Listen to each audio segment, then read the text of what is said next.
Eu me chamo Jason Bortolini, sou médico hematologista.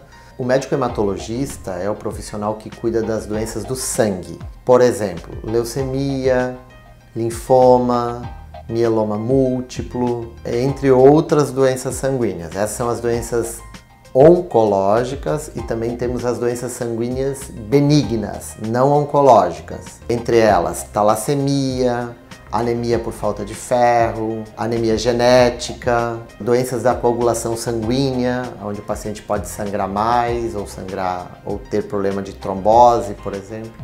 Essa é a especialidade hematologia. A gente tem uma gama enorme de doenças, de cânceres do sangue, mas basicamente a gente tem leucemias, que elas são divididas em leucemias crônicas e leucemias agudas. Leucemias agudas são doenças mais graves, que precisam de uma intervenção médica imediata, normalmente precisa ser internado o paciente e começar o tratamento imediatamente. E nós temos as leucemias crônicas. As leucemias crônicas são situações um pouco mais tranquilas, bem mais tranquilas, na verdade, onde o tratamento pode ser feito com comprimido, na maioria das vezes, sem a necessidade de internar. O outro câncer hematológico importante chama-se mieloma múltiplo, é um câncer do sangue, mas que também compromete os ossos e o rim, causando anemia, causando dor óssea, causando falência renal. O rim para de funcionar em alguns casos e a gente tem que ter uma intervenção precoce nesses casos, e o tratamento para isso é normalmente quimioterapia. O paciente não precisa internar na maioria das vezes. Os linfomas são tumores também do sangue, mas das ínguas dos linfonodos. A gente tem linfonodos em vários locais do corpo, normalmente no pescoço, na virilha e nas axilas, são os lugares mais comuns. Ocorre o aumento desses linfonodos, provocando o tumor que a gente conhece como linfoma. Temos vários subtipos de linfomas, mas de uma forma geral são os linfomas não Hodgkins e linfomas Hodgkins.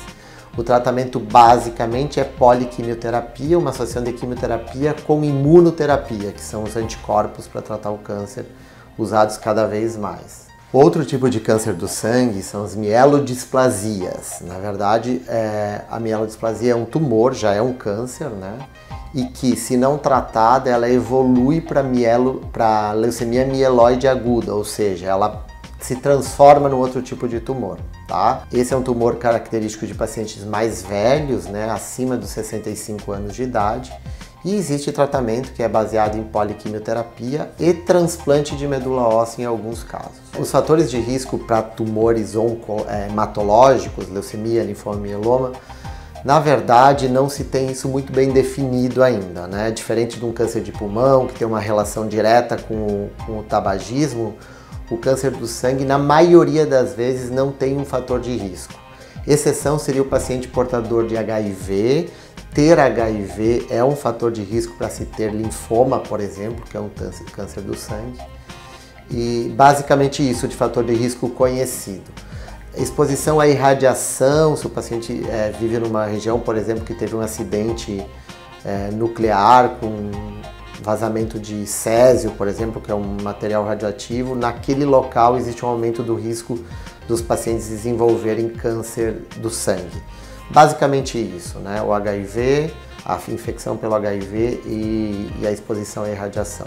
Os sintomas dos cânceres do sangue, eles são muito variados, a gente tem uma gama de sintomas. Desde uma situação totalmente assintomática, ou seja, sem sintoma nenhum, que o paciente só percebe que apareceu um carocinho no pescoço, por exemplo, e aí ele vai fazer o exame e lá vem um linfoma, um tumor hematológico, um câncer do sangue, sem ter sintoma nenhum. Até uma situação onde ele pode ter vários sintomas, por exemplo, perda de peso inexplicada nos últimos meses, febre, principalmente febre vespertina no final do dia, e suor noturno, sudorese noturna, a ponto de molhar o travesseiro, acordar com o travesseiro molhado. Essa tríade de sintomas são chamados sintomas B e são característicos dos pacientes com linfoma. Nem todo paciente com linfoma vai ter sintoma, mas quando tem, são esses os mais comuns. Nas leucemias, os sintomas mais comuns dependem do grau de acometimento da leucemia. E o mais comum é cansaço, porque o paciente tem anemia associada à leucemia e isso traz cansaço.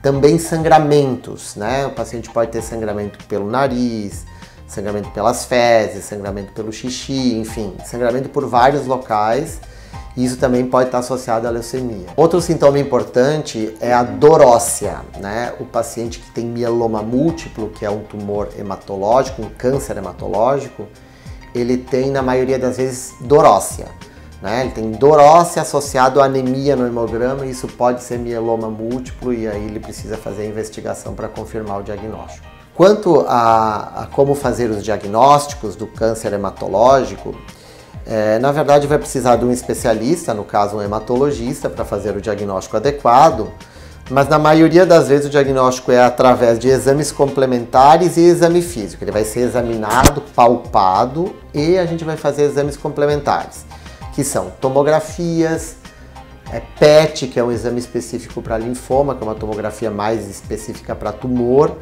exames de sangue, incluindo o famoso hemograma, que é um exame que nos dá muita informação, principalmente para as leucemias agudas, e outros exames de sangue e medula óssea. A medula óssea é a fábrica do sangue, está dentro do osso do quadril, normalmente a gente punciona, retira o material e analisa, e ali vem o diagnóstico do câncer hematológico.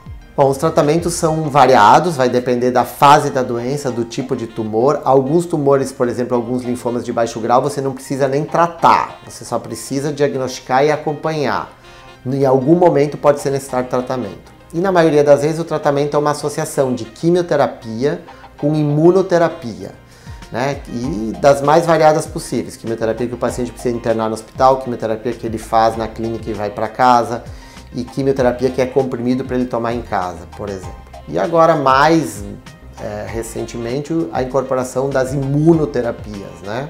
Que são os anticorpos monoclonais, que a gente utiliza em praticamente todos os cânceres hematológicos, e que têm trazido excelentes resultados sem a necessidade da quimioterapia, ou com menos quimioterapia.